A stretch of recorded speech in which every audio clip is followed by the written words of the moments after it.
فرشتوں کو حکم کیا اسے جہنم میں لے جاؤ، اسے جہنم کے اندر لے جاؤ، جہنم کے کنارے پر کھڑا کر دینا اس وقت تک جب تک میرا حکم نہ ہو جہنم میں مت ڈالنا۔ اب جہنم کے کنارے پر کھڑا کر دیا، جہنم کی آگ کو تپش پڑی، لو تیز ہے، برداشت نہیں ہو سکتی، بارہ یہ اللہ تعالیٰ دوبارہ وہ لو چلی، ہوا چلی، کیونکہ جہنم میں ڈالنے کا حکم نہیں تھا، وہاں پہ کھڑا کرنے کا حکم تھا۔ جب رب کا حکم ہو تو ڈال دینا، یہ حکم تھا۔ فرشتے لے کر کھڑے رہے، کھڑے کرتے کرتے اس کی زبان حلق سے باہر آ گئی، پیاس شدت کی لگ پڑی۔ اب وہ عرض کرتا ہے کہ کوئی پانی کی گھونٹ تو پلا دے۔ ایک ہاتھ ظاہر ہوا جہنم سے، اس میں دو گھونٹ، دو ایوز پانی تھا، دو گھونٹ پانی ایک پیالے میں تھا۔ وہ کہنے لگا کہ مجھے یہ دو گھونٹ پانی کی دے دے۔ غیب سے آواز آئی، ساری عمر جو عبادتیں کی ہیں، ساری عمر جو رعایتیں کی ہیں، اللہ کی بندگی میں ساری عمر گزار دی، وہ عبادتیں مجھے دے دے اور یہ پانی کی تو گھونٹ تو پی لے۔ اب مرتا کیا کرتا؟ انہیں کہا بابا تو یہ ساری عبادتیں لے لے، پانی کی گھونٹ دے دے۔ وہ جب پانی کی گھونٹ پی لی، اللہ تعالیٰ نے فرشتوں کو حکم کیا میرے پاس لے۔ اللہ تعالیٰ کی بارگاہ میں آ گیا، اللہ تعالیٰ نے فرمایا ہاں بندے، ساری عبادتیں جس پر تجھے ناز تھا، وہ عبادتیں جن پر تجھے تکیہ تھا، وہ ریاضتیں جو تو سجدے کرتا تھا جن پر تجھے تکیہ تھا، تو دو گھونٹ پانی کے عوض لے جایا۔ اب بتا کہ میں تیری مغفرت کس سبب سے کروں، اب میں تیری مغفرت کس سبب سے کروں؟ تو برتے کا کہتا عرض کرتا مولا مجھے معاف کر دے، میں غلطی پر تھا، اب میری مغفرت تیرے فضل سے ہی کر دے، تیرے کرم سے ہی کر دے۔ تو اللہ تبارک و تعالیٰ نے اپنے فضل اور کرم سے اس کی مغفرت فرمائی۔ تو اس لیے عبادتیں اپنی جگہ پر، ریاضتیں اپنی جگہ پر، مگر اگر بخشش ہونی ہے، فضل اس کا ہونا ہے، وہ ہونی ہے۔ تو یہ کیا ہے؟ ہم جب آئے بیٹھے ہیں، یہ کیا ہے؟ یہ اس کا فضل ہے۔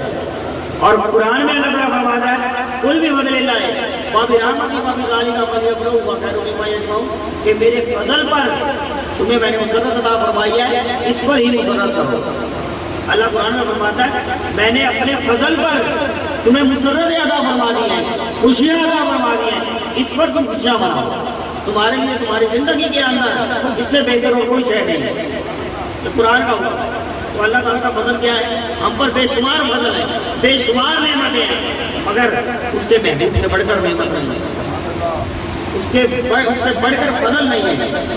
اس کا فضل کیسا ہے؟ اس کا فضل کیسا ہے؟ یہ بات نہیں آتا ہے۔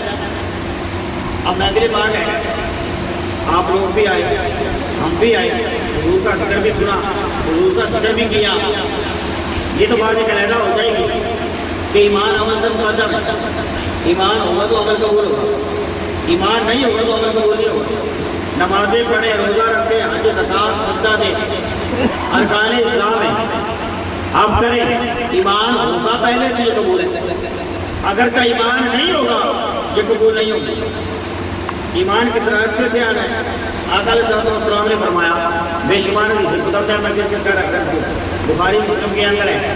آقا علیہ السلام نے فرمایا تمہارا سب سے بڑا حق خونی رشتہ داروں پر ہے۔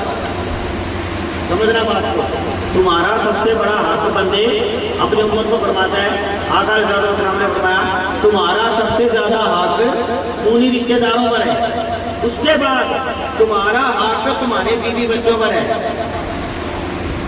بڑی پتہ کی بات ہے، حدیث آئے گی آگے بھی سمجھیں۔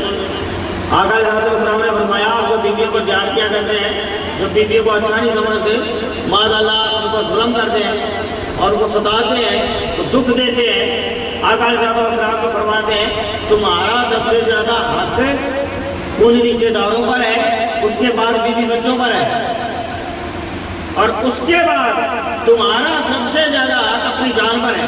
اپنی صحت کا خیال رکھو، اپنی جان پر ہے، اپنی صحت کا خیال رکھو، اور اس جان سے بڑھ کر تمہارا سب سے زیادہ حق میری محبت پر ہے۔ سب سے زیادہ حق ہے اس سے بڑھ کر میری محبت پر ہے۔ جب تک تم نے خونی رشتہ داروں سے بھی محبت کی، اپنے بیوی بچوں سے بھی محبت کی، اس کے بعد اپنی جان سے بھی محبت کی، اب جان سے بڑھ کر میں جان ہوں، ایمان جان ہے۔ آقا کون ہے؟ ایمان جان ہے۔ اب مجھ سے جب تک محبت اتنی نہیں ہوگی کہ اپنی جان بھی پیچھے رہ جائے اور میری محبت آگے رہ جائے، ایمان مکمل نہیں ہوا۔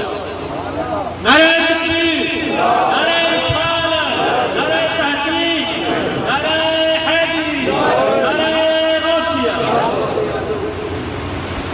تو اس لیے جو محبت کرتے ہیں تو وہ ایمان عمل سے مقدم ہے۔ ایمان مکمل ہی ان کا ہوگا جو سرکار سے سچی محبت کرتے ہیں، اور سچی محبت کا تقاضا یہ تھا۔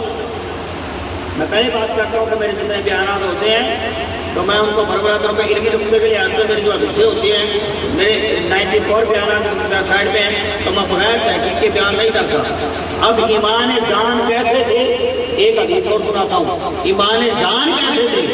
حضرت بلال حبشی نماز پڑھتے ہیں، حضرت بلال حبشی رضی اللہ تعالیٰ عنہ نماز پڑھ رہے ہیں، جب رکوع میں پہنچے سبحان ربی العظیم کہا۔